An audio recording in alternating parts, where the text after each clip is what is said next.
6 February रोजी सोलापूर महानगरपालिकेच्या महापौर उपमहापौर निवडीची प्रक्रिया पार पाडली जाणार आहे। यासाठी सोलापूर महानगरपालिकेच्या नगर सचिव कार्यालयाकडूनची प्रशासकीय स्तरावरची सगळीच तयारी केली जाते।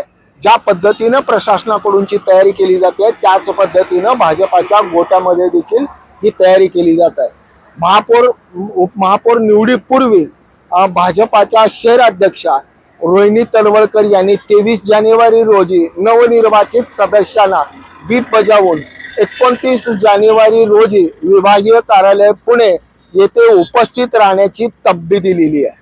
याचा अर्थ की 29 जानेवारी रोजी सकाळी 5 वाजता शिवेल येथील भाजपाच्या कार्यालयापासून हे सगळे नवनिर्वाचित सदस्य पुणे येथील विभागीय कार्यालयाकडे जातील आणि गट निर्मितीच्या प्रक्रियेमध्ये संपूर्ण प्रक्रिया पूर्ण होईपर्यंत सर्वच सदस्यांना तिथे थांबणे बंधनकारक असल्याचं व्हीप मध्ये बजावण्यात आलेलं आहे। ब्रेन न्यूज करता यासिन शेखसह मी नितीन पात्रे।